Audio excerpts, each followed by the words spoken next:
Eu comecei na minha juventude, já muito jovem. Eu sou de Uruana, interior de Goiás. Tive a possibilidade, tive a felicidade de ter contato com pessoas que tinham na cultura, que tinham no interesse pela literatura, até pela filosofia. Eu tive essas pessoas como referência já na minha infância. Eram pessoas sensíveis, que pensavam, preocupavam-se com a sociedade, com as desigualdades sociais, e tinham coleções de livros que naquela época não era tão comum, em particular numa cidade pequena do interior. Em especial, um tio meu tinha um acervo de livros, e a gente fizemos disso uma das principais atividades, ou tínhamos como hábito ler. E, por exemplo, li Cervantes, lia Shakespeare, já muito jovem. Então isso acabou, eu creio que acabou me fazendo pensar na cultura, pensar nas pessoas, na sociedade, nas desigualdades sociais e na história, pensar criticamente a sociedade. Quando, em 65, era muito jovem, tinha 15 anos, naquela época eu já trabalhava com 14, 15 anos, 13, 14 anos, muito jovem. Eu já trabalhava num banco, como assistente de contabilidade. É meio inacreditável, mas eu era muito jovem para exercer um cargo daquele. Mas efetivamente eu era um assistente de contabilidade do banco daquela região.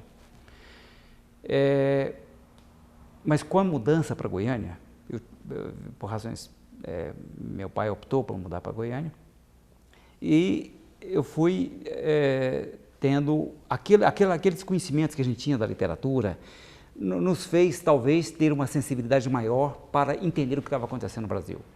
Era 65, 66, Goiânia era uma cidade muito diferente do que é hoje. Era uma cidade mais provinciana, era uma cidade que já tinha, e apesar, porque eu não entendo o provincianismo como algo que exclui ou que se contrapõe à cultura. Pelo contrário, Goiânia era uma cidade pequena em relação ao que é hoje, mas tinha já teatros, tinha cinemas. Era numa fase em que o cinema novo estava começando, havia a inquietação, era o período imediatamente após o golpe. Na época do golpe militar, eu era estudante do ginásio de Uruana, pequeno ginásio de Uruana. Mal entendíamos o que estava acontecendo no Brasil, mas já começávamos a ter uma posição contra o arbítrio, contra a tirania em todas as suas formas.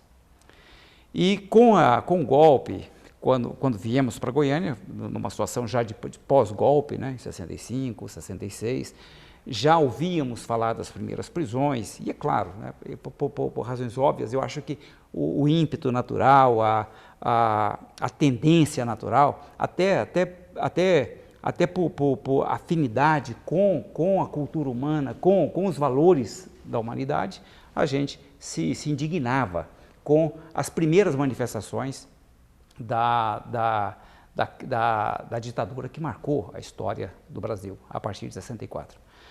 Nós tínhamos no ginásio, eu entrei naquela época para o colégio, me matriculei no Colégio Pedro Gomes, de Campinas, que era um colégio caracterizado até pela excelência do ensino, né? Eu creio que ao contrário do que acontece hoje. Tinha professores muito atuantes, professores interessados pela ciência, professores interessados pelo humanismo, pela história, né? Eu creio que tive, por exemplo, professores como Modesto Gomes, que depois eu creio que ele tornou-se conhecido como colunista nos jornais de Goiânia, Orieste Gomes, que eu conheci naquela época como professor do Pedro Gomes, e eram pessoas realmente muito interessadas pela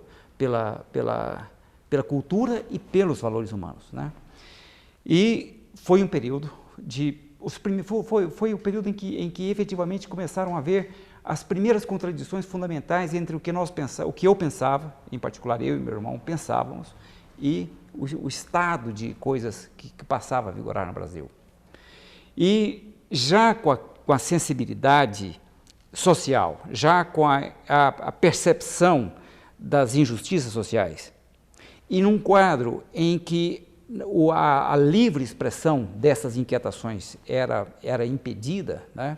Começava a ser impedida de forma cada vez mais sistemática, mesmo sendo no período anterior ao ato institucional número 5, já havia uma restrição à livre expressão do pensamento já naquela época. A gente tínhamos, por exemplo, na biblioteca do Pedro Gomes, tínhamos alguns clássicos, tinha Zola, tinha Proust, tinha Balzac, tinha literatura marxista, porque a vigilância ainda não se fazia sentir de forma tão eficiente, né? Então nós continuamos estudando história do Brasil, continuamos percebendo que havia um estado de coisas que de nenhuma maneira era compatível com os valores humanos e guardava pouca ou nenhuma identificação com os valores do povo brasileiro, né? Havia uma crescente presença de valores culturais alienígenas, né? Em particular da pior música comercial americana, porque uma coisa teria sido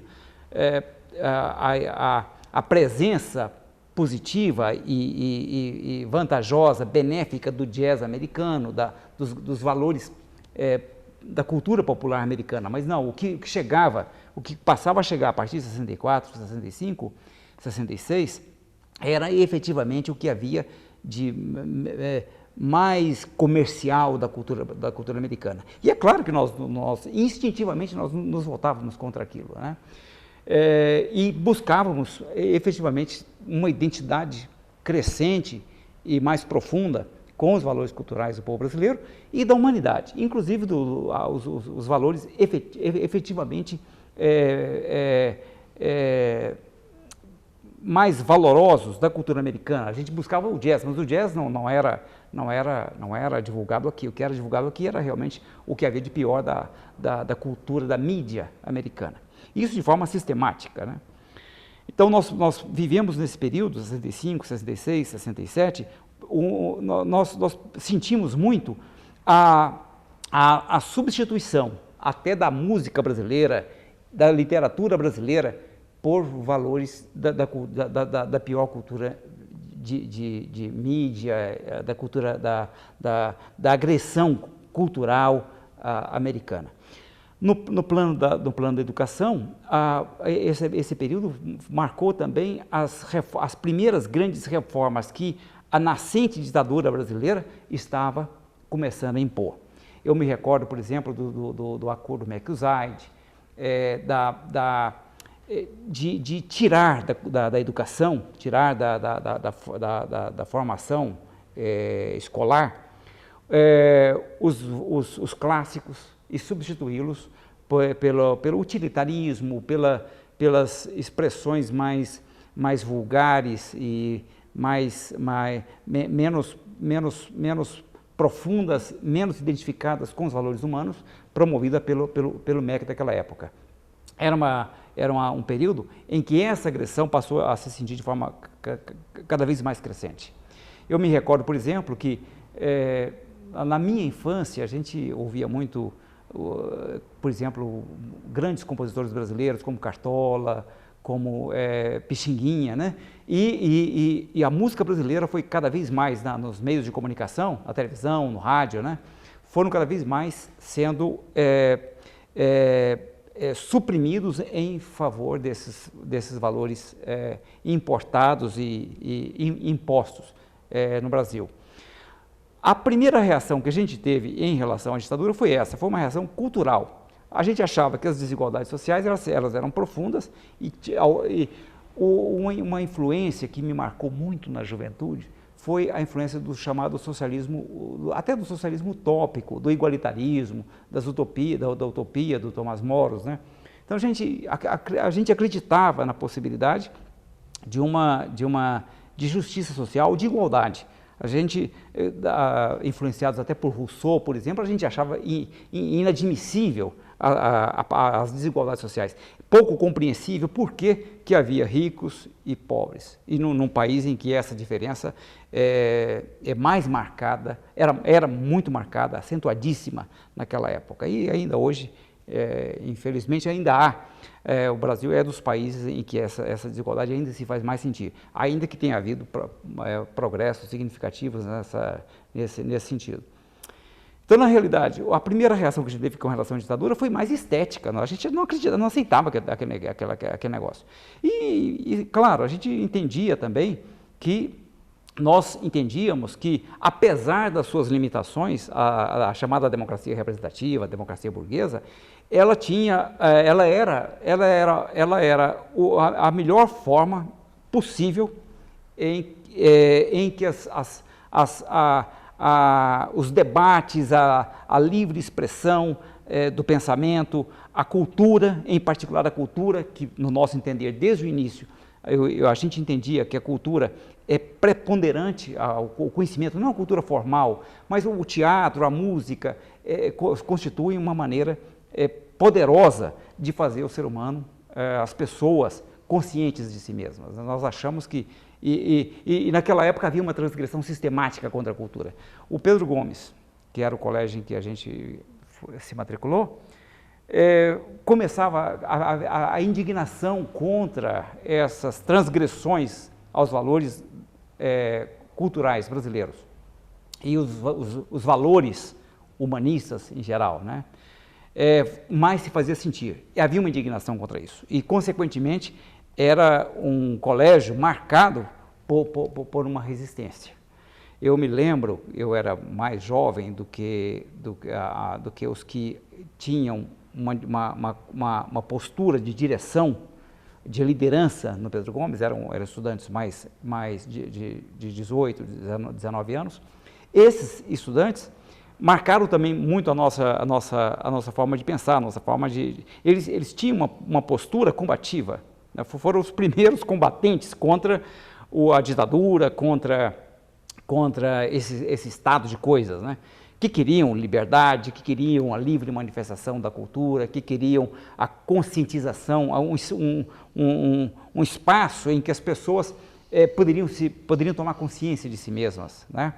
Então havia no Pedro Gomes havia uma indignação contra isso. E nós tivemos fomos muito influenciados por isso e participamos ativamente dessa luta, né? Foi quando começou a haver uma lenta aproximação nossa com o pensamento de esquerda em geral e em particular com o Partido Comunista, né, que nessa época já tinha uma presença maior em colégios como Pedro Gomes, o Liceu de Goiânia e nas universidades, em particular, principalmente na Universidade Federal, né? Foi quando a gente começou a perceber que o que a ditadura significava. A nossa concepção, a nossa visão do que a ditadura era, o programa, os fundamentos em que se assentava a ditadura, tudo isso começou a ficar mais claro para a gente a partir dessa época, 66, 67.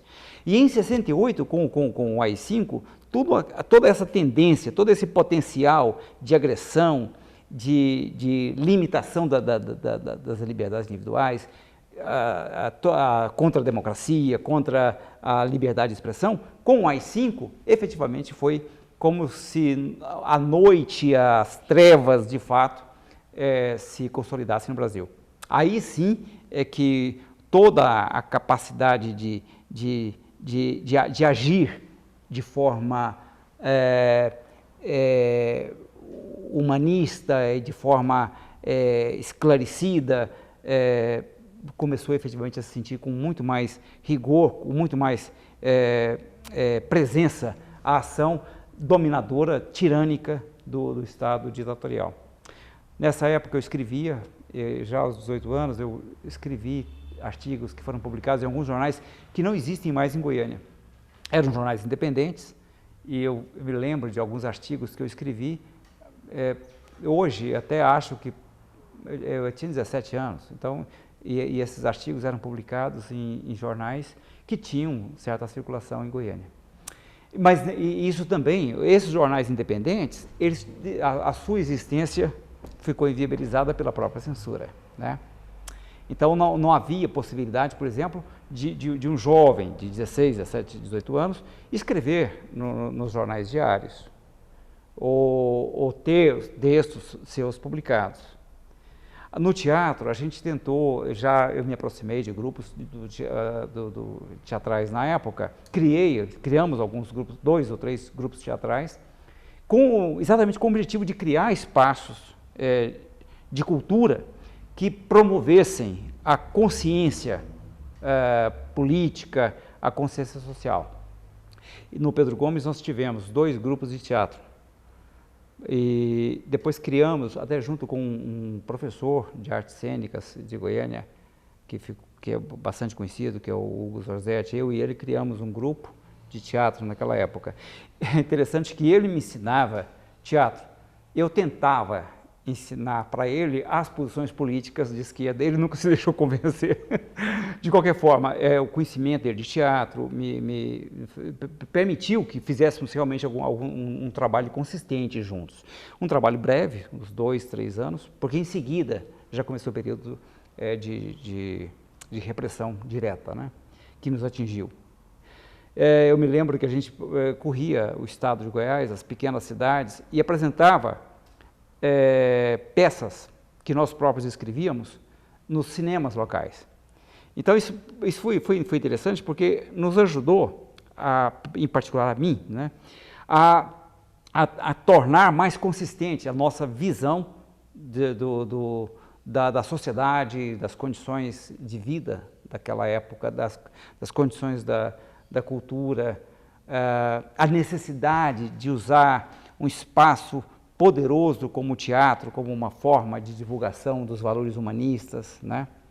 A literatura, de usar o teatro como efetivamente um instrumento de levar a literatura para as pessoas, os valores literários maiores para as pessoas. Então, em 71, mais ou menos, eu passei a trabalhar como professor. Os jornais para os quais eu escrevia, eles deixaram de existir. Havia, claro, dificuldades econômicas, a própria censura, eram jornais mal vistos. Já no seu início, já no seu nascedouro, esses jornais eram discriminados. Então, claro, eles não tinham, por exemplo, acesso a nenhum tipo de apoio econômico, eles dependiam praticamente da venda direta nas bancas, então esses jornais não tinham realmente grande possibilidade de sobrevivência, aliás, não tinha nenhuma possibilidade de sobrevivência, numa situação em que prevalecia a censura e prevalecia uma sistemática supressão ou tentativa permanente de supressão de todas as formas nascentes de cultura. Esses jornais deixaram de existir. O teatro também não tinha nenhum espaço. Eu me recordo que o próprio Pedro Gomes, a partir de 67, 68, ele passou por um processo assim de militarização. O diretor já era indicado por gente ligada às Forças Armadas, ligada à parte repressiva, né?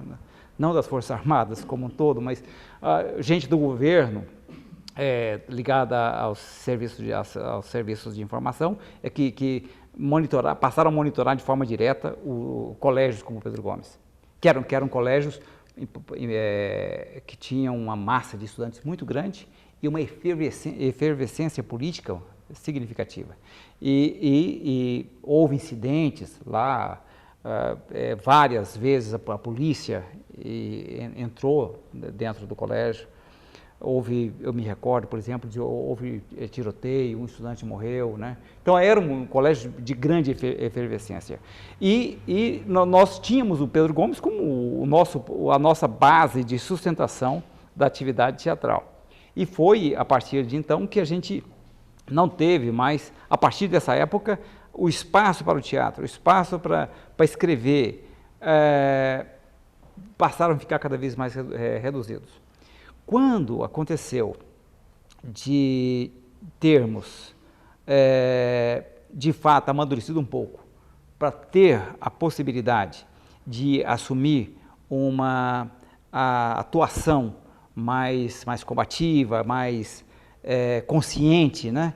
E com mais capacidade de ação política, né? Com o objetivo da reconquista dos valores humanistas, democráticos, contra a ditadura, já era 69, já no período posterior ao AI-5.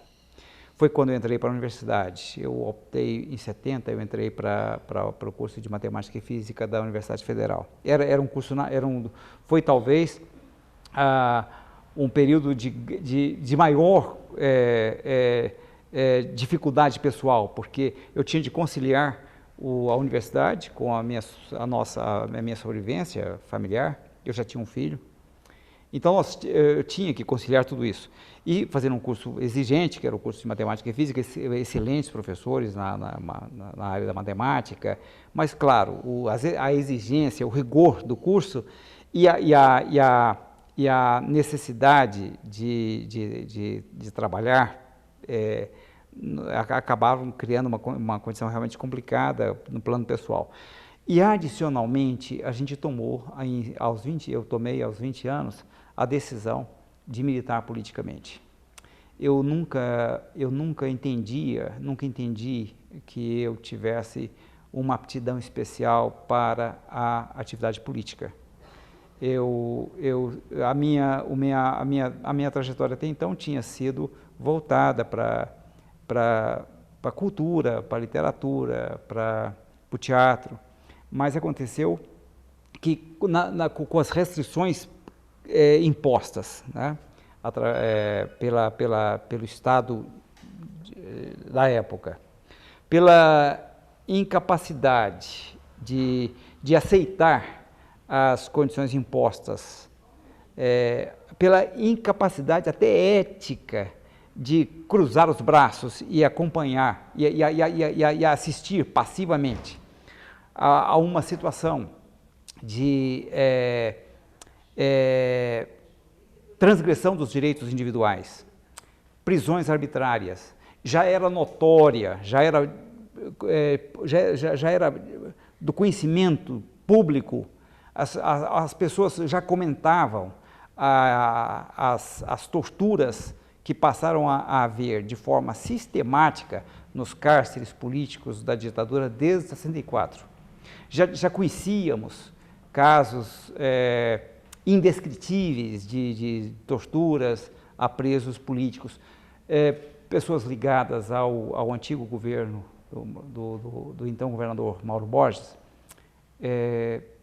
foram presas e foram torturadas de forma desumana, de forma bárbara. E isso, claro, causava em pessoas com um mínimo de sensibilidade uma profunda indignação. Então, já em 70, nós acabamos nos aproximando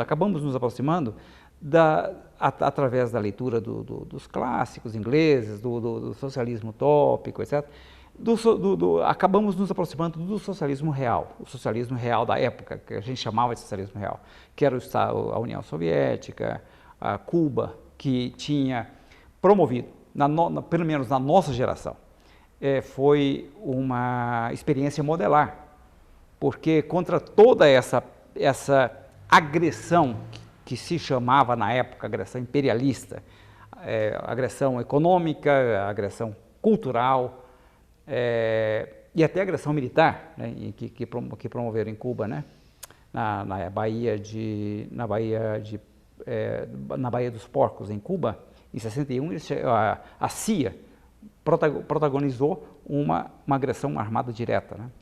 Então, Cuba consistia para a gente, adotou para a nossa geração, isso é indubitável. Hoje a gente tem que falar isso com toda clareza, né? Porque hoje muitas críticas, há muitos aspectos que efetivamente a gente pode apontar como questionáveis na situação de Cuba hoje, na situação política de Cuba. Eu me refiro, por exemplo, talvez a maneira como perpetuou-se o sistema de partido único, isso é questionável, etc. Os aspectos relacionados, por exemplo, com o exercício demorado do poder por parte dos mesmos líderes da época, né? Isso também é questionável. Mas, de qualquer forma, Cuba para nós era um exemplo, foi um exemplo, sem dúvida nenhuma foi um exemplo. A luta do povo cubano, naquela época, eles fizeram a Revolução em 58. Em 67, 68, 10 anos depois, Cuba era efetivamente um símbolo da resistência contra a agressão militar, econômica e cultural americana. E promovia uma igualdade social que nos encantava, né? Nós que tínhamos aquele sonho utópico até do socialismo, da igualdade, não do socialismo, mas até do comunismo, da igualdade plena entre as pessoas, da confraternização entre as pessoas, da vida associativa e não da vida marcada pela competição, né? Que é a marca do capitalismo, né? A competição, a concorrência. Na juventude, nós rejeitávamos essa visão, a visão de que só pode haver, ou tinha que haver, competição, concorrência entre as pessoas, para que houvesse algum tipo de progresso material, etc. Nós questionávamos isso, não aceitávamos isso em hipótese alguma. E Cuba e os países socialistas, em particular Cuba, pela proximidade, é um país da América Latina, né, a proximidade cultural, Cuba era modelar, porque as desigualdades sociais foram efetivamente suprimidas, né? O Estado geria a educação, a saúde, em nome de toda a sociedade, de fato. E isso, claro, com isso Cuba assumiu para nós uma dimensão heróica, né? A resistência do povo cubano contra o embargo, o bloqueio econômico que já era realidade naquela época, isso tudo para nós fazia com que se constituísse Cuba, se erigisse Cuba num exemplo sem paralelo para a nossa geração. Pois bem, nós adotamos então, com isso tudo, e também, claro, na União Soviética, né, apesar da imensa distância cultural, nós nos sentíamos atraídos pela supressão da propriedade, ou da grande propriedade, ou da propriedade privada. A gente achava que, como influenciados desde lá por Rousseau, a gente achava que realmente, se um país tinha conseguido suprimir a propriedade privada, isso para nós era uma coisa fantástica e nós queríamos efetivamente apoiar essas experiências, todas as experiências que se voltassem contra esse primado da concorrência e da competição entre as pessoas, né? Então a gente acabou aproximando-se com isso do socialismo e nos identificamos com o Partido Comunista. Já aos 19 anos, 20 anos, eu me aproximei de estudantes mais velhos que tinham laços, vínculos com o Partido Comunista. Em particular, esse já não era estudante na época, pelo contrário, já era um senhor, um senhor já de idade madura, que é o senhor Basileu Leal, que foi um marco para nós, um exemplo de um sujeito de uma enorme dignidade. Ele é um autodidata, ele deixou um livro publicado, um livro de memórias sobre Lusiânia, é um sujeito de grande coerência pessoal, e uma pessoa ímpar no que diz respeito, por exemplo, à maneira simples, direta com que ele via a sociedade humana e com que ele via a realidade social do Brasil. E ele era ligado, ele era ele era um dos fundadores do Partido Comunista em Goiás. Através dele, não tinha como nós não nos aproximarmos do Partido Comunista. E o Partido Comunista naquela época já tinha uma certa influência na universidade, nos colégios em Goiânia. Em 71 eu já era militante do partido, em 71. Foi a única organização de esquerda à qual eu estive ligado. Claro, hoje, né, a gente sabia que em 68, 69, 70, até 73, a esquerda, a parte da esquerda que tinha, motivada pelos mesmos ideais de igualdade social, motivada pelos mesmos objetivos de supressão da propriedade privada, né, de criação do Estado socialista, com a orientação no sentido de criar uma sociedade humana sem desigualdades, parte desses jovens que foram atraídos, que se sentiram atraídos pelos mesmos objetivos, acabaram optando na época pela luta armada. Eu devo dizer que não foi por falta de coragem pessoal que nós não optamos pela luta armada. Mas porque nós entendíamos que não havia possibilidade alguma de lutar contra a ditadura, onde a ditadura de fato era mais forte, era no campo militar. Nós achávamos que não havia possibilidade da sublevação imediata, que se tratava da conscientização política, de mudar a mente das pessoas no sentido ou de consolidar a tendência que as pessoas já tinham de se voltar contra a ditadura. A gente achava que a luta política era a que tinha melhores possibilidades de êxito, né? E não a luta armada. Pois bem, mas nós sabíamos que os que tinham se ligado aos movimentos armados contra a ditadura já estavam sofrendo grandes reveses. E nós sabíamos das prisões, sabíamos houve naquela época, 69, 70, os primeiros sequestros, os primeiros banidos que saíram do Brasil, foram expulsos, foram banidos, né? Essa expressão banimento político naquela época, foi cunhada essa expressão, foi criada essa expressão. Nós sabíamos de tudo isso e a gente achava que a luta tinha que ser preferencialmente no plano da cultura, no plano da consciência política, no plano político e não no plano militar. Pois bem, nós achamos, a minha opinião, essa é a minha opinião pessoal, eu não sou historiador, mas é a minha opinião pessoal como militante daquela época, é que a luta armada, mesmo conduzida por pessoas heróicas, por pessoas de grande abnegação, que dedicaram tudo até muitas vezes dedicaram a própria vida, né? Sacrificaram a própria vida pelo bem do ser humano, né? Pelo fim das desigualdades, fim das injustiças sociais, fim da tirania da ditadura militar. Muitos desses jovens sacrificaram a vida. A minha opinião pessoal é que, apesar da melhor intenção patriótica, do heroísmo humanista desses jovens, a luta armada acabou fortalecendo a ditadura naquele período. 68 foi um duro revés. O AI-5 foi um golpe muito de grande impacto na consolidação da ditadura militar e do que houve de pior da ditadura, né? E essa possibilidade foi objetivamente propiciada pela luta armada. Por isso a gente tinha uma oposição com relação à luta armada. A gente achava que a luta armada estava fortalecendo rapidamente, estava inclusive criando um movimento de opinião favorável à ditadura, né?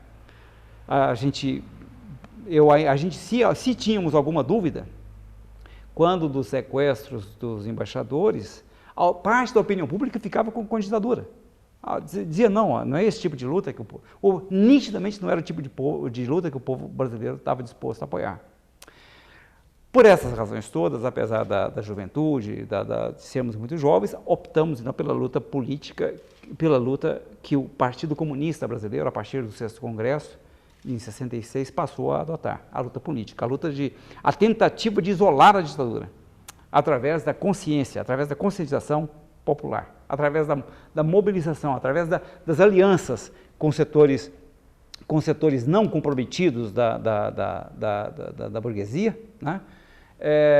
Setores chamados na época de liberais, e criaram um amplo leque de alianças contra a ditadura, através da única via que era possível adotar, que era a via político-eleitoral. Então, aquele restrito campo que a ditadura tinha de ação democrática, que a ditadura tinha deixado, que era o campo da ação político-eleitoral, tinha que ser explorado.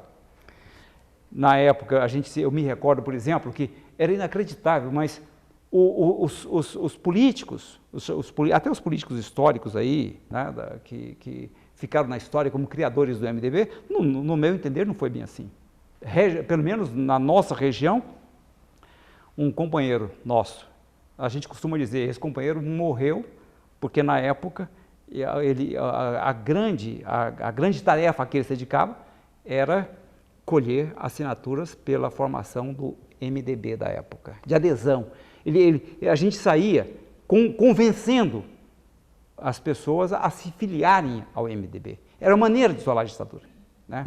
E o MDB era um partido criado pela ditadura, mas era o único espaço que nós tínhamos, que a oposição democrática tinha de atuação contra a ditadura. Essas razões todas, e mais claro, a identificação, que eu já me referi, a identificação, a identidade, a admiração que tínhamos espontânea pelo heroísmo da Revolução Cubana e pelo Estado Soviético, né? Eu me lembro, por exemplo, hoje falar sobre isso realmente acaba sendo assim, quase uma contradição, né? Uma heresia. Mas a verdade é a seguinte: nós achávamos, a gente tinha restrições, porque a gente conhecia um pouquinho de história, nós achávamos que o período do Stalin na União Soviética tinha sido um período marcado pela transgressão dos valores, das liberdades individuais, da liberdade, né? A gente achava que, por exemplo, a coletivização na União Soviética tinha sido uma violência contra o povo soviético, contra o povo russo, né? A gente achava que nós nunca apoiamos, por exemplo, jamais apoiamos aquelas que para nós constituíram farsas, né? Constituíram farsas históricas, né? Os chamados julgamentos lá de membros do Partido Comunista da União Soviética que foram fuzilados. Nunca apoiamos, a gente achava que tinha sido as liberdades individuais tinham sido suprimidas em favor de um poder tirânico individual na antiga União Soviética. Só que no 20º Congresso, o Partido Comunista da União Soviética denunciou esses crimes, os crimes contra as liberdades, contra o povo soviético, né? E houve, já no 20º Congresso, um princípio de restabelecimento, ou um grande movimento no sentido de restabelecer a democracia, o que a gente chamou na época de democracia socialista, né? Permitir no Estado soviético a livre manifestação de pensamento, o pluralismo de opiniões, né? A liberdade das pessoas exporem francamente o que pensavam, né? A gente sempre achou só que nós julgávamos, e creio que com certa razão, que a partir do 20º Congresso tinha havido esse movimento de restituição das liberdades políticas da União Soviética. E de fato houve, né? Em relação ao período do Stalin, de fato houve. Isso nos permitiu dar um apoio, ainda que um apoio um pouco crítico à União Soviética daquela época, porque nós achávamos que a liberdade nós nunca achamos, nós nunca adotamos aquela concepção para haver socialismo tem que haver uma supressão sistemática das liberdades individuais. Mas no 20º Congresso, como houve essa grande virada, de fato foi uma virada, né, em 54, creio, foi a denúncia dos crimes contra o Stalin, isso nos criou até a justificativa. Nós achávamos que não, é possível apoiar a União Soviética, né? Apesar dos processos movidos contra escritores, a gente achava que era um absurdo, né? Era indesculpável que escritores da União Soviética, pelo fato de não apoiarem de forma irrestrita o Estado soviético, eram criminalizados. Nós tínhamos muitas restrições em relação a isso. Mas, de qualquer forma, como tinha havido essas denúncias contra os crimes do Stalin, a gente queria ficar com o melhor, ou com o que havia de bom na União Soviética, que era exatamente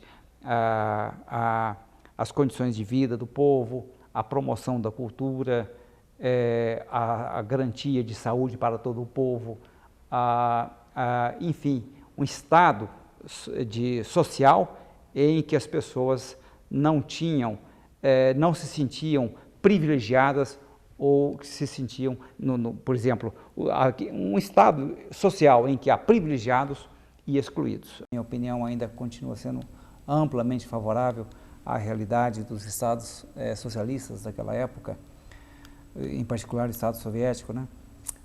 Fizeram com que nos aproximássemos do partido. E eu estava dizendo que a luta armada ela tinha se exaurido. Havia um isolamento muito grande dos movimentos armados e a nossa concepção, a nossa convicção de que se tratava de isolar a ditadura. Nós tínhamos sido ganhos por essa visão do Partido Comunista na resolução do 6º Congresso. Foi uma resolução histórica em 66. O partido propugnava precisamente essa concepção de isolar a ditadura através de um amplo leque de alianças das forças democráticas, das forças que se opunham à tirania política. E a militância havia essa grande contradição. Por um lado, nós tínhamos, eu trabalhava, e trabalhava muito, eram 40 horas semanais na sala de aula, com a universidade, era aluno de matemática da Universidade Federal, e simultaneamente a luta clandestina. Então nós saímos de uma reunião clandestina e íamos para a sala de aula. Então havia um contraste muito grande na nossa vida pessoal, né? E contudo essa experiência foi extremamente rica. Nós, durante 1 ano e meio, 2 anos em que estive atuando no Partido Comunista aqui em Goiânia, a gente desenvolveu um esforço imenso, desproporcional às nossas forças pessoais na época, né? Éramos jovens, inexperientes, né?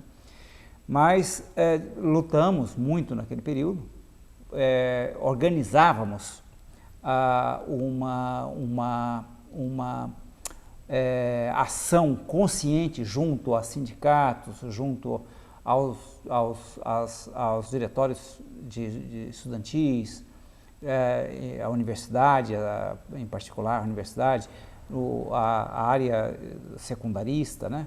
A gente buscava divulgar de forma esclarecer, ao mesmo tempo que nos esclarecíamos, porque éramos muito jovens, a gente tinha muita inexperiência, mas a gente buscava aprimorar-nos como pessoas e levar as pessoas a ter uma consciência crescente contra aquele estado de tirania e de obscurantismo que predominava no Brasil.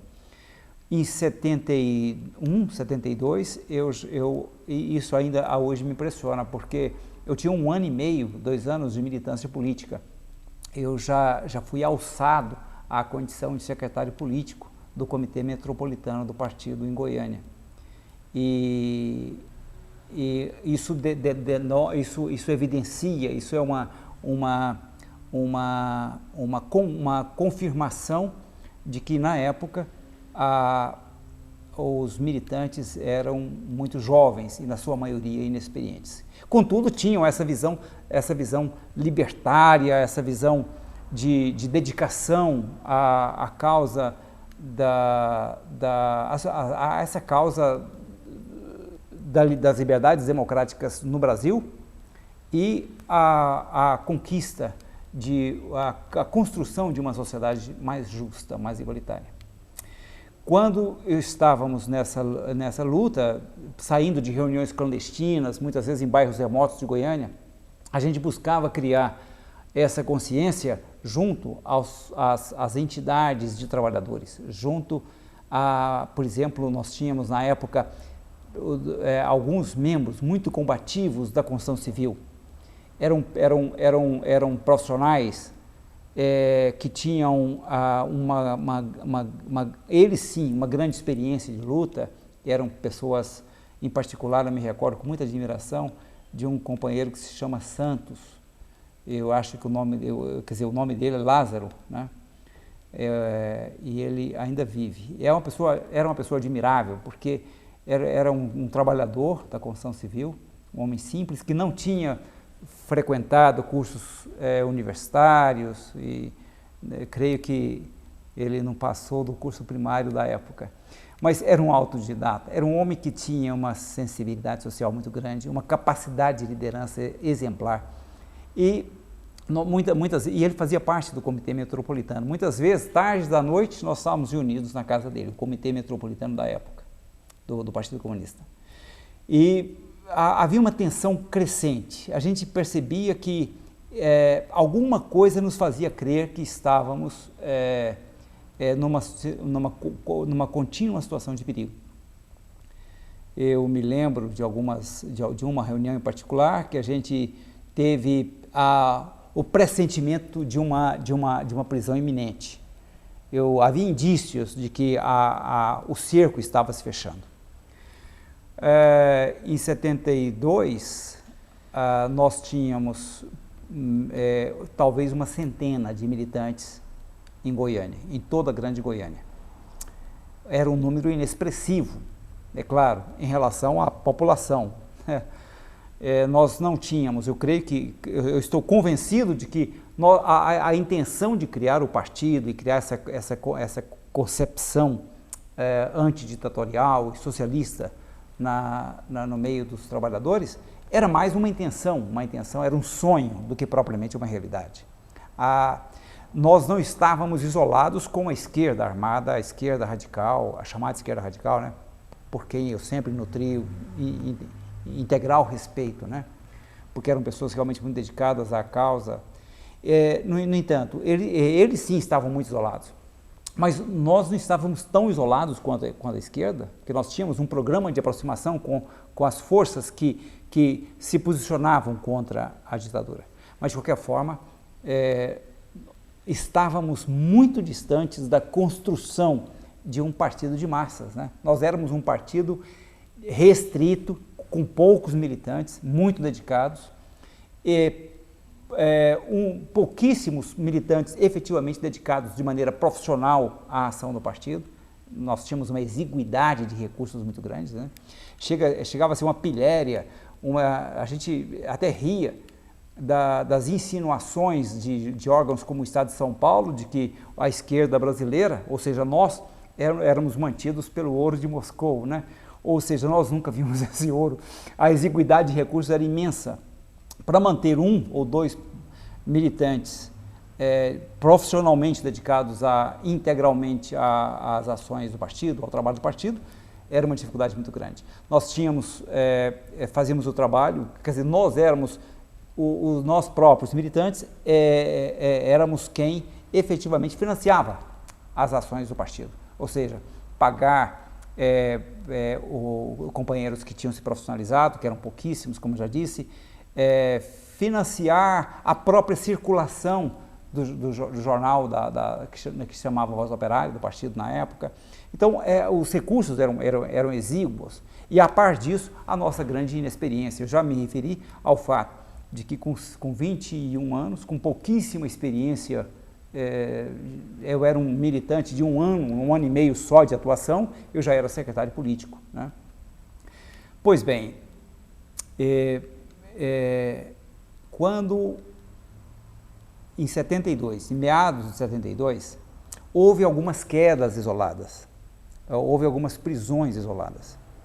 Nós, do Comitê Metropolitano de Goiânia, nós sabíamos que, de alguma maneira, o cerco estava se fechando.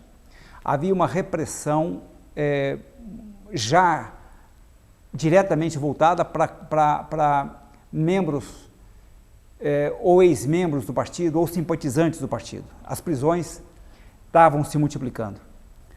E em meados de 72, confirmaram-se esses temores. O Comitê Metropolitano de Goiânia foi preso integralmente. Fomos presos no espaço de poucos dias, de meados no mês de julho de 72, todo o Comitê Metropolitano de Goiânia foi preso.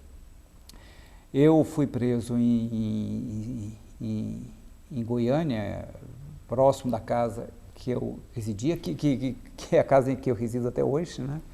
E fui levado para o 10º BC, que é era o antigo 10º Batalhão de Caçadores, 10º BC, que hoje é a unidade militar do Exército Brasileiro, aqui em Goiânia. Quando eu cheguei, fui logo de início submetido aos rigores que eles adotavam nos interrogatórios daquela época, né, marcados pela extrema violência.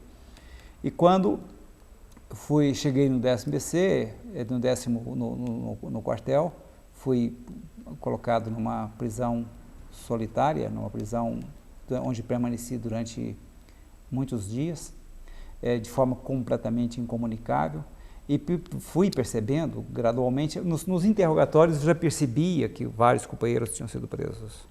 E essa experiência da prisão acabou sendo um marco fundamental da nossa vida naquela época, porque nós não tínhamos conseguido grandes conquistas nós não tínhamos conseguido grande êxito na nossa atuação política.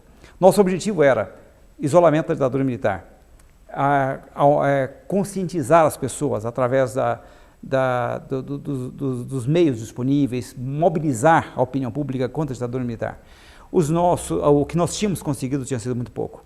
E, para coroar esse nosso pouco êxito, né, em relação àquilo que pretendíamos, veio a queda integral do Comitê Metropolitano de Goiânia.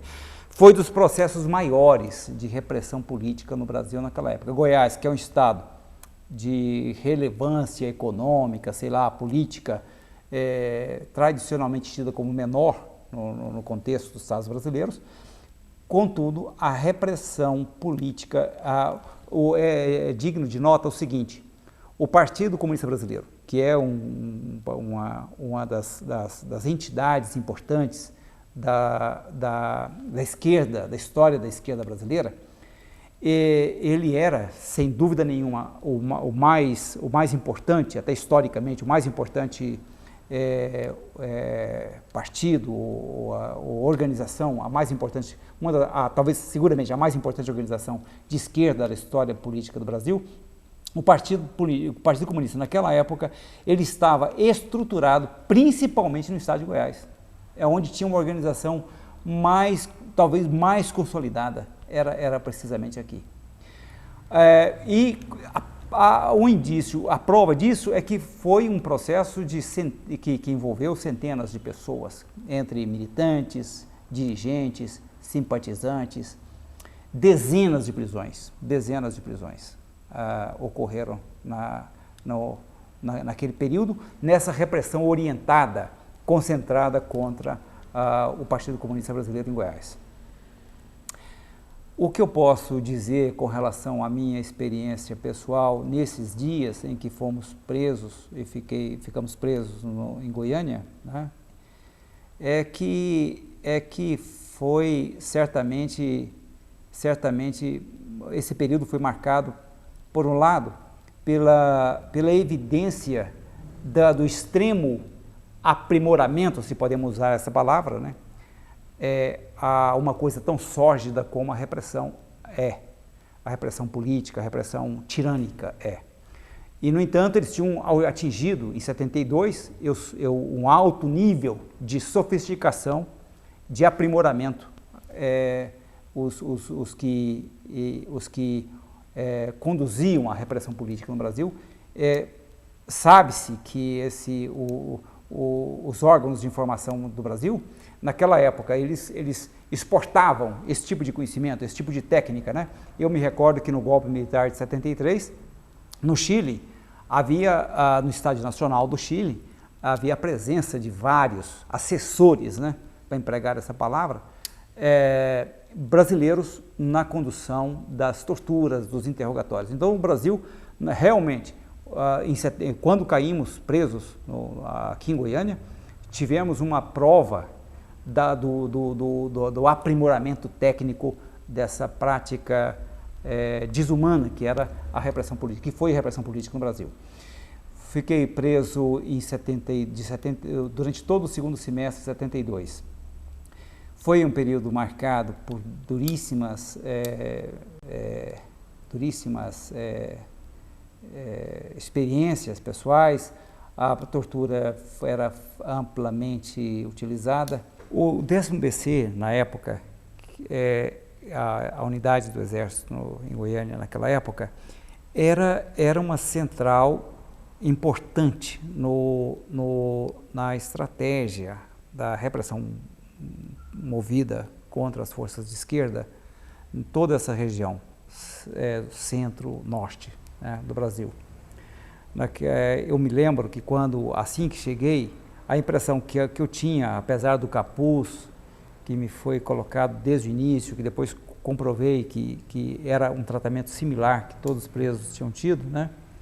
A brutalidade da prisão, o terror que utilizavam, apesar de, quer dizer, com tudo isso, a gente percebia que no 10º BC, que a unidade do Exército, era o centro de repressão, o centro de inteligência, o centro de apoio da repressão à luta, aos que lutavam contra a ditadura militar aqui nessa região. Já havia um histórico de presos que passaram por lá desde 64, 65 e que tinham sido duramente torturados. Então já tinha esse triste elo com o passado de repressão localizada, né, utilizando as dependências do Exército em Goiânia. Os primeiros dias são indubitavelmente os mais terríveis, porque é quando se abate sobre a pessoa, o militante preso, toda a fúria dos interrogadores. A experiência pessoal que eu tenho é que a conclusão que eu cheguei é que aos 21 anos eu não estava preparado, e hoje eu creio poder afirmar que nenhum ser humano está preparado para ser submetido a esse tratamento, a esse tipo de tratamento. Isso é contra a natureza humana. Consequentemente, nenhum ser humano consegue estar acima de um massacre pessoal como o que foi movido contra os que lutávamos contra a ditadura militar naquele momento. E, em particular, eu até acredito que, em particular, eles tinham contra o Partido Comunista, naquele momento, eles tinham contra o Partido Comunista uma verve especial, um rancor especial, porque o Partido Comunista era, afinal de contas, o grande articulador da luta contra a ditadura naquele momento.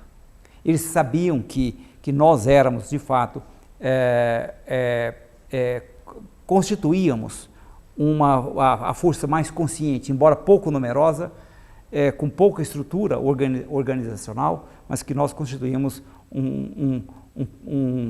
um elo vital para o movimento de oposição contra a ditadura naquele momento. Então, eu me recordo, por exemplo, nos corredores do quartel, quando passava por ali encapuzado, era comum ouvir dizer que, não, esses aí vão morrer, etc. Havia uma pressão psicológica contínua, mas eu acho que havia, como os fatos depois evidenciaram, havia de fato a intenção de eliminar fisicamente os combatentes do Partido Comunista que tinham caído naquele momento. Pois bem, os interrogatórios foram marcados por essa violência toda, né? A gente pôde constatar, por exemplo, eu pude constatar a resistência isolada de alguns companheiros da época, por quem eu passei a nutrir uma admiração maior ainda. Foram heróis, né, que tentaram a todo custo manter o sigilo das atividades dos membros do partido que tinham sob sua responsabilidade. Mas apesar de toda essa luta individual desses companheiros, né, infelizmente não sobrou nada da nossa atividade política. Em agosto de 72, aconteceu algo que nos marcou muito naquela época. Em 9 de agosto, não me recordo bem, 10 de agosto talvez, nós fomos levados para Brasília. E durante o trajeto, eu tive a possibilidade de conversar, pela primeira vez depois da prisão, eu tive a possibilidade de conversar com companheiros presos, porque até então, cada um de nós era mantido sob a condição da mais rigorosa incomunicabilidade. Foi quando eu soube da morte do companheiro Ismael, que tinha o nome de guerra de Olavo, né? E isso também evidencia quão jovens éramos. E, para minha surpresa, o Ismael, ele era ainda mais novo do que eu. Eu caí preso aos 21 anos, ele caiu preso aos 19 anos. E o que mais me impressionou, é que o Ismael, apesar de ter só 19 anos, ele era o responsável de finanças do Comitê Metropolitano de Goiânia e era responsável direto pela ligação com o Comitê Estadual do partido e com o Comitê Central do partido. Então ele era uma figura chave, e sobre ele se abateu com toda a fúria a repressão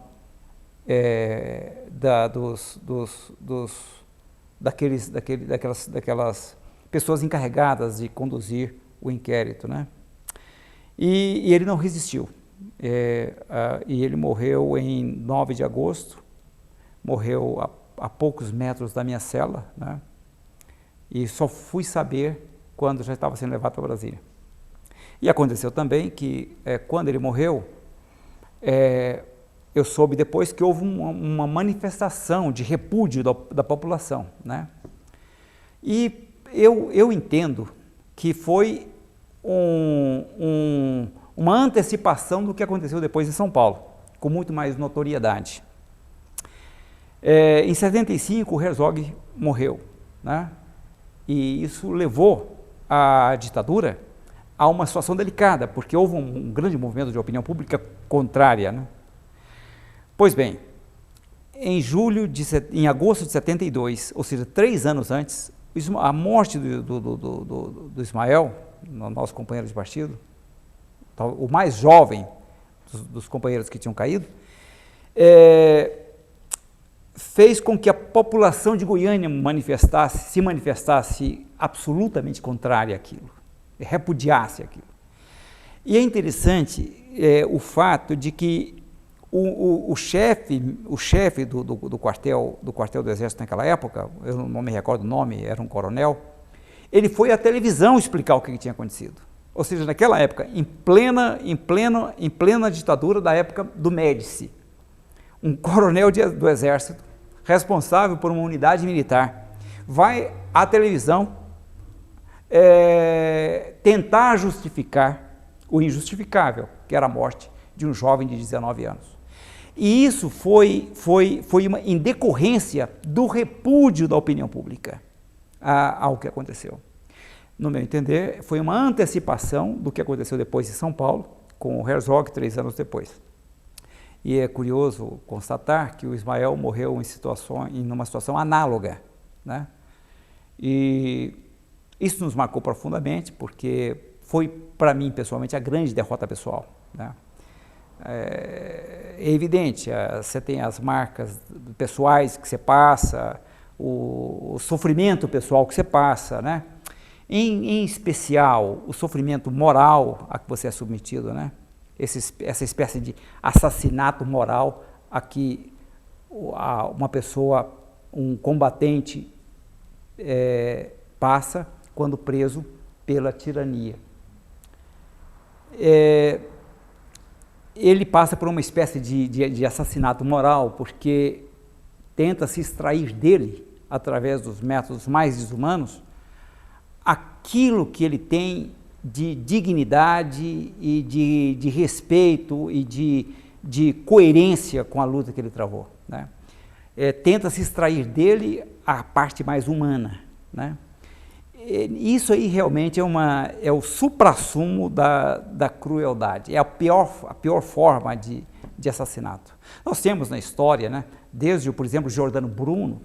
Giordano Bruno foi um grande filósofo que foi morto depois de torturas indescritíveis no século XV ainda, né, no auge da Inquisição italiana, né?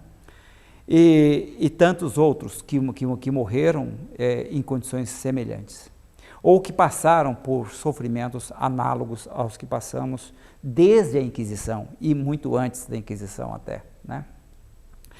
De qualquer maneira, desse período a gente tem essas muitas marcas pessoais, marcas do sofrimento físico e do sofrimento moral.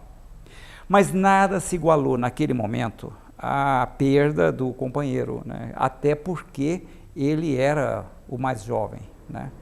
A gente tinha por ele o apreço que o companheirismo,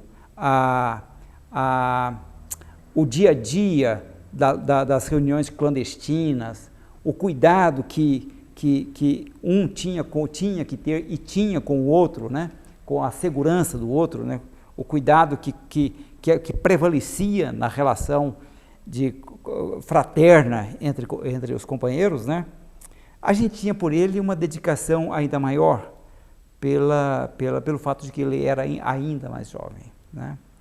E tinha já sobre si uma responsabilidade desproporcional, o que evidencia a fragilidade de uma organização importante como era o Partido Comunista na época. Era um partido entregue aqui em Goiás, e eu suponho que em outras regiões do Brasil,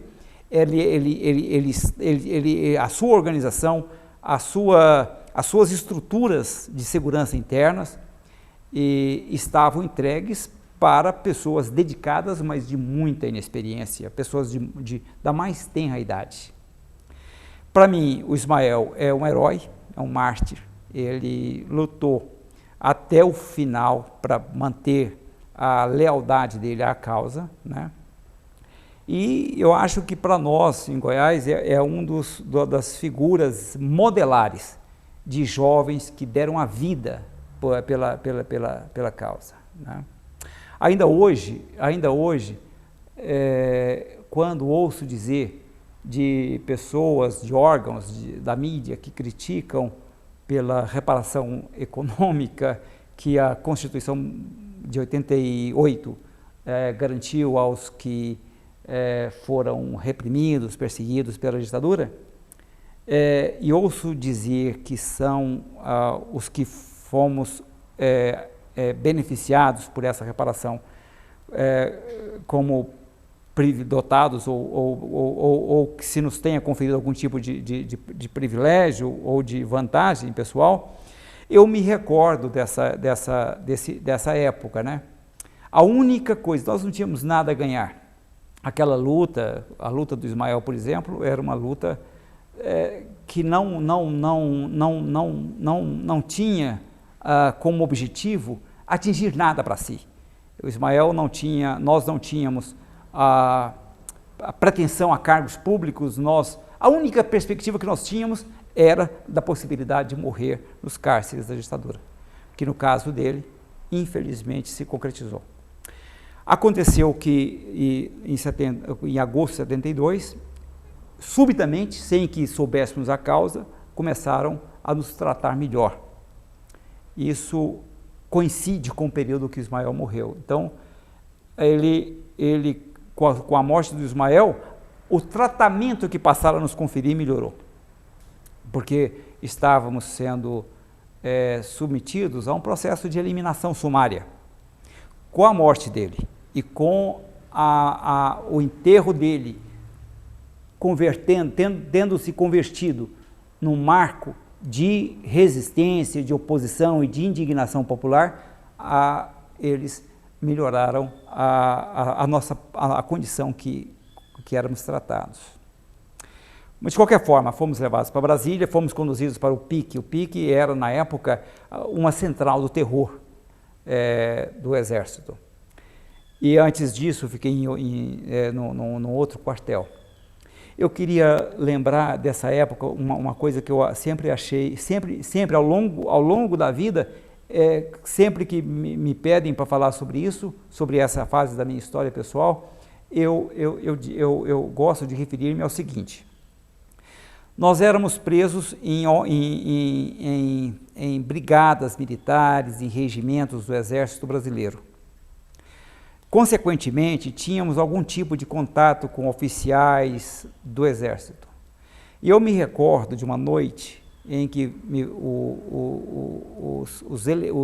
as pessoas, os indivíduos os quadros da repressão me foram buscar na cela para me submeter ao interrogatório. Eu estava na cela e chegou um oficial do Exército, suponho que era tenente, eu realmente não consigo me lembrar, talvez eu nem tivesse identificado na época, e ele me entregou, constrangidamente, ele me entregou um capuz e falou: olha, infelizmente eu vou ter que te entregar para esses caras, porque a ordem que eu tenho é essa, mas eu quero que você saiba que eu não estou comprometido com isso, nós não nos envolvemos nisso, nós somos Exército, somos oficiais de carreira, oficiais, com muito orgulho, oficiais do Exército Brasileiro, e não participamos disso aí não. Esses caras que vieram te buscar vocês, ou buscar você, são caras aí são órgãos da polícia política, e eu não tenho nada a ver com isso. Infelizmente eu tenho que te entregar para eles. E ele estava sendo sincero. Então nós tivemos com a maior parte dos oficiais que tinham algum vínculo conosco, guardados ali, custodiados pelo Exército, nós éramos por eles bem tratados com respeito.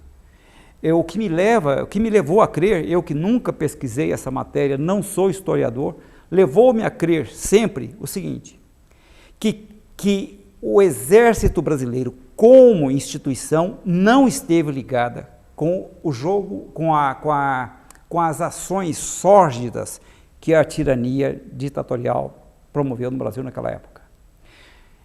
Alguns quadros separados do Exército,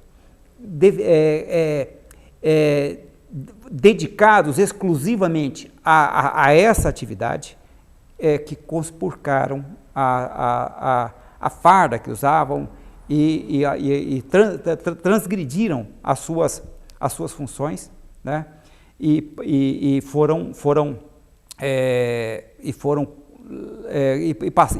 se conduziram da maneira odiosa que a história registrou. Então, o Exército, como tal, nunca se ligou diretamente a essa prática, né? E posso dizer isso com certa autoridade, porque eu estive preso só em unidades do Exército e nunca eu me senti subjugado ou submetido a violências praticadas por oficiais do Exército. Eventualmente, um ou outro oficial exerceu essa atividade, mas não certamente como oficial do Exército, e sim como um quadro destacado para as atividades da polícia política, que eram desligados, estavam à margem do conjunto do Exército. E nós fomos bem tratados dentro dessas unidades em que estivemos. A exceção era o PIC, porque o PIC era o chamado pelotão de infantaria, etc., da 3ª Brigada de Brasília, já era uma unidade que, no meu entender, agia de forma separada, de forma isolada do Exército, era dedicada à repressão, eram profissionais da repressão. No PIC, nós passamos por vários meses de incomunicabilidade, de muita violência, e nós, durante todo esse período, é difícil dizer, mas a verdade é que e esse é um grande, foi para mim pessoalmente, né, um grande, não digo trauma, mas um grande pesar, né, com a inexperiência, com a juventude, com a inexperiência decorrente da minha própria juventude, né, eu quisera ter tido uma atitude ainda mais inflexível diante dos que cumpriam as ordens da tirania da ditadura naquela época. Nós não tínhamos a figura do herói que se contrapõe a todas as formas de tortura e que mantém o segredo, o sigilo e o silêncio absoluto. Infelizmente, eu acho que poucos, eu pelo menos não posso dizer que eu tenha tido todas as razões para acreditar que eu não poderia ter agido melhor. Eu acho que naquelas condições difíceis não estávamos preparados, não estávamos à altura desse embate direto e desigual com a repressão. Tempos antes, tinha sido elaborado no partido um documento. Esse documento, o título era Se caíres preso, como te irás conduzir, né?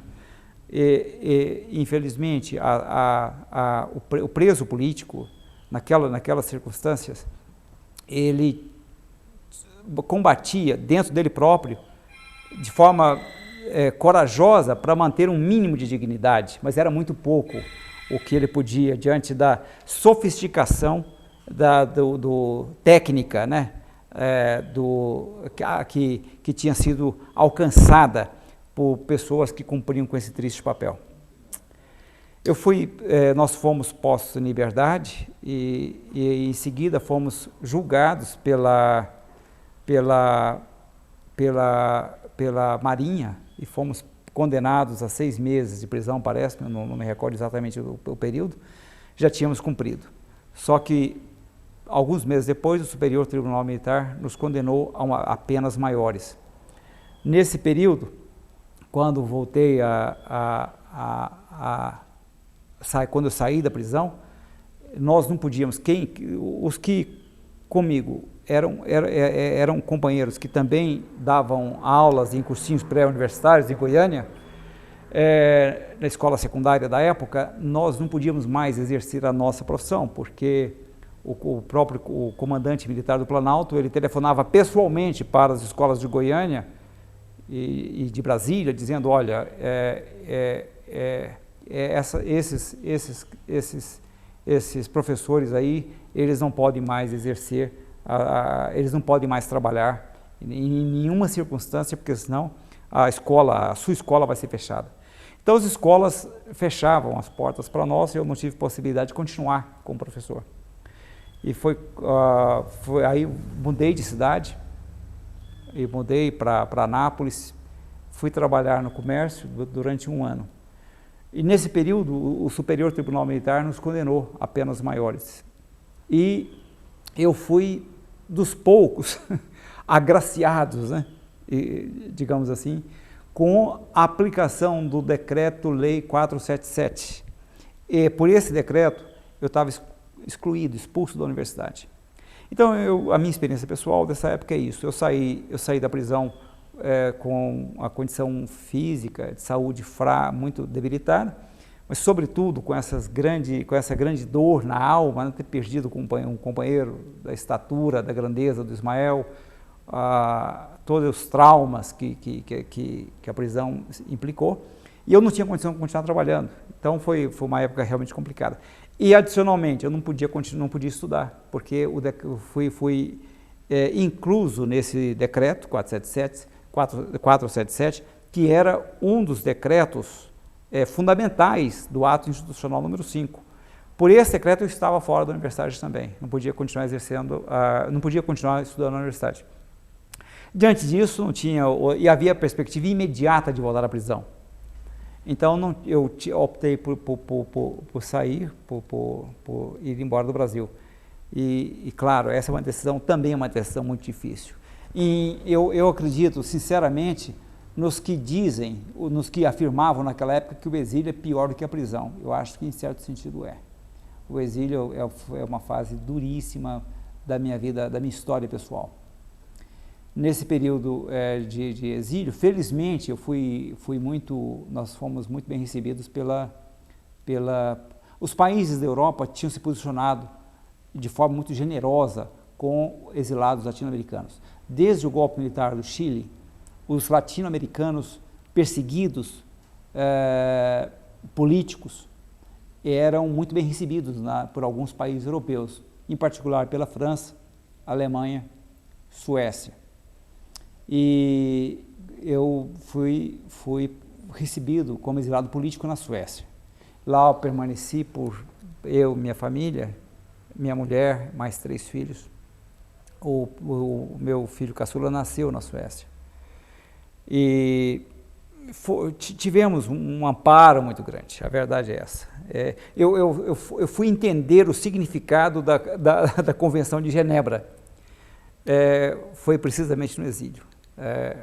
A relevância que tem um acordo que permite que pessoas perseguidas por suas opiniões políticas, né, ou por seus credos religiosos, ou, enfim, pessoas perseguidas em seus países de origem por razões ideológicas ou de crença, essas pessoas terem o amparo em outros países com base na Convenção de Genebra. E foi o que efetivamente nos aconteceu. De preso político no Brasil, eu passei a condição de exilado político na Suécia. Eu sou realmente muito grato, né, a esse país, né. Fizemos desse país a nossa segunda cultura, porque foram muitos anos. Lá eu voltei a trabalhar como professor de matemática por alguns anos, e pude voltar para o Brasil em 83. A anistia foi em 80, mas em 80 eu não tinha condição de voltar para o Brasil, porque é muito difícil a mudança do exílio para o país de origem, passa a ser uma decisão também traumática, porque é uma readaptação depois de tantos anos de ausência do Brasil. Então, somente em 83, ou seja, 3 anos depois da primeira anistia, a anistia do Figueiredo, né, no momento da abertura, em que o ato institucional número 5 deixou de vigir, parece, eu não tenho muita certeza das datas, mas foi quando efetivamente houve a primeira anistia. E quando voltei, eu fui trabalhar com computação, desenvolvendo sistemas de automação comercial. Durante muitos anos eu trabalhei nessa atividade, desenvolvendo também sistemas de computação voltados para a área médico-hospitalar e para convênios médicos também. Uma coisa que eu queria dizer é o seguinte: algumas pessoas já no passado me perguntaram por que eu não voltei à atividade política no Brasil quando eu voltei, já que eu tinha tido essa atividade política marcada essa atividade política na época da ditadura. Seria talvez o mais lógico que eu voltasse, voltando para o Brasil, que eu me vinculasse a algum partido político e fosse trabalhar na política parlamentar, etc. A realidade, a minha realidade é a seguinte, é que, na verdade, eu só decidi passar a ser um militante político quando eu tinha 20 anos, porque era a única maneira digna de viver naquele período da ditadura era lutar contra a ditadura. E a única maneira de lutar contra a ditadura era entrar para um partido político e participar da luta política. Mas quando eu, na volta para o Brasil, por razões assim, até de natureza pessoal, eu achei que não era compatível com a minha maneira de ser participar da vida política parlamentar. De qualquer maneira, eu acho que a conquista da nossa época, se eu posso, eu primeiro tenho muito orgulho do meu passado. Eu estou convencido de que a grande maioria, não, eu estou seguro de que a maioria, todos os companheiros com quem eu atuei, com quem eu convivi naquela época, hoje têm orgulho do seu passado. Foi um passado marcado por muita luta, por muita dor pessoal, por grandes perdas pessoais, mas por essa vitória, a vitória íntima, de ter tido coragem de se opor ao arbítrio, de lutar contra uma tirania poderosa, uma estrutura militar poderosa, econômica poderosa, né? E ter empenhado a sua juventude nessa luta. Eu acho que nada, eu sinto que, apesar de não ter tido a possibilidade de exercer, de ter uma trajetória normal, de ter optado por certos caminhos profissionais, artísticos, literários, né? De qualquer maneira, apesar das perdas que me foram impostas no plano pessoal, eu sinto que pelo menos eu dei a minha modesta contribuição para que o povo brasileiro se visse livre daquela ditadura, né? Uma coisa que eu não posso deixar de dizer também é o seguinte: a luta, essa concepção do isolamento da ditadura militar através de alianças políticas, de todas as forças democráticas, que era a nossa meta, né? O fundamento programático do Partido Comunista, do qual eu fiz parte, Partido Comunista Brasileiro, do qual eu fiz parte, de isolar politicamente, usando o único espaço que era possível usar, que era o espaço político-eleitoral, rendeu um êxito que foi inesperado, uma derrota que foi um êxito para nós, e uma derrota para a ditadura que foi absolutamente inesperada para a ditadura. Em 74, um dos períodos mais negros da história política do Brasil foi o governo Geisel. Promoveu tinha como meta o Geisel, ele tinha pessoalmente a intenção de conferir às eleições parlamentares daquele ano, de 74, um caráter plebiscitário.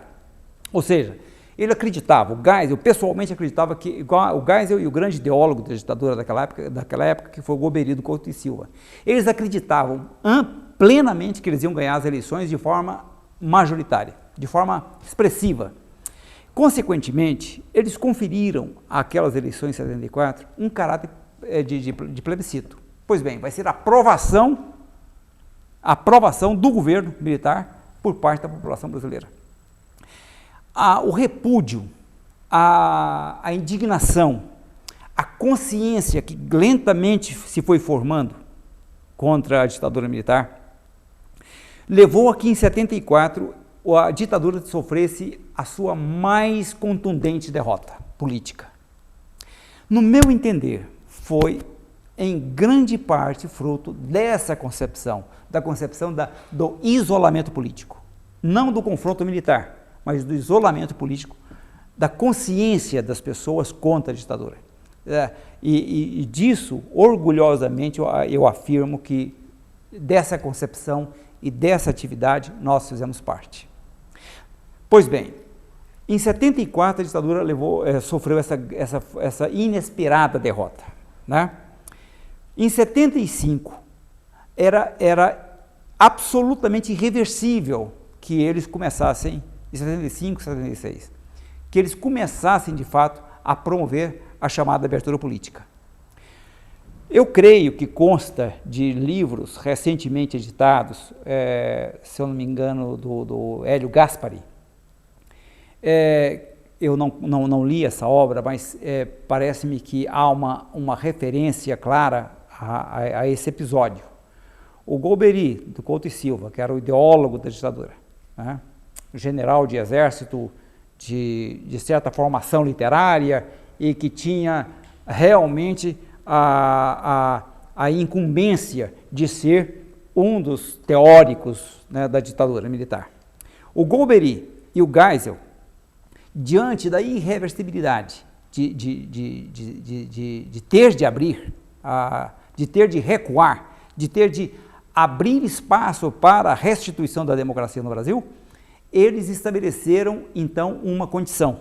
Tudo bem, a gente vai abrir, mas antes vamos eliminar o Comitê Central do Partido Comunista Brasileiro. Porque eles sabiam que o Partido Comunista Brasileiro tinha sido a peça fundamental para a compreensão dessa política de isolamento político, né? E eles tinham então que, eles diante de que lhes era impossível evitar a abertura política, eles estabeleceram essa condição. Tá legal, vamos abrir, mas antes vamos eliminar fisicamente o Comitê Central do Partido Comunista. Isso foi uma grande, no meu entender, uma grande vingança, né? Uma vendetta, né? Vamos eliminar o Partido Comunista. E efetivamente, em 75, 76, houve uma série de mortes, de assassinatos, de presos, de membros do Comitê Central que eles conseguiram prender naquele período. Todos foram sistematicamente assassinados. E, no meu entender, essa foi a resposta que, nos seus estertores, a ditadura militar deu ao partido. Ou seja, a abertura política é inevitável, tudo bem, mas vamos antes suprimir o Comitê Central do partido que esteve no cerne dessa política de isolamento que nos levou a eles, né, à derrota de 74, que para mim foi de fato o marco da derrocada da ditadura militar brasileira. No meu entender, então, quem derrotou a ditadura militar brasileira não foram as ações isoladas, né? Não foram militantes isolados, né? Mas foi a obra de todo o povo brasileiro, que não se deixou chantagear em 1974. E isso, no meu entender, para isso, eu tenho um certo orgulho de ter dado uma modesta contribuição. Então, em síntese, é isso. Eu acho que talvez eu não tenha tido possibilidade de explicar de forma mais clara aquilo que eu precisava, que se esperava que eu pudesse explicar hoje. Mas, essencialmente, eu queria falar um pouco, como falei, do preâmbulo da minha formação política, do que me levou a lutar contra a ditadura militar no Brasil. Havia esses dois polos, a restituição da democracia e o socialismo. Eram esses dois objetivos, né? Obviamente, o socialismo não se atingiu, mas através da consciência que poderia ter levado ou levará algum dia a mudança da sociedade, parte dessa concepção levou a que o povo brasileiro tivesse mais consciência de si mesmo, consciência da sua própria força, consciência da possibilidade de criar um país melhor. E isso também faz parte das conquistas que a nossa geração promoveu. E sobretudo, né, a restituição da democracia, que eu creio que foi obra da nossa geração. E sempre que ouço dizer, volto a dizer, sobre algum ganho auferido a partir da Constituição de 88, aos que lutaram contra a ditadura daquela época, eu me recordo que quando alguém me falou sobre reparação pela perseguição de que fomos alvo, isso foi no início dos anos 2001, 2002, eu cheguei a rir, falei, olha, recompensa por aquela época, por aquela luta, você está sonhando. Não existe essa possibilidade, ou seja, aquilo foi abnegação e só abnegação. Nunca objetivávamos nem cargos, nem benefícios, nem coisa nenhuma. Era a única coisa que se descortinava diante de nós, era sacrifício, sacrifício e mais sacrifício, né? E eu me sinto que, ainda que modestamente, talvez eu tenha dado a minha contribuição.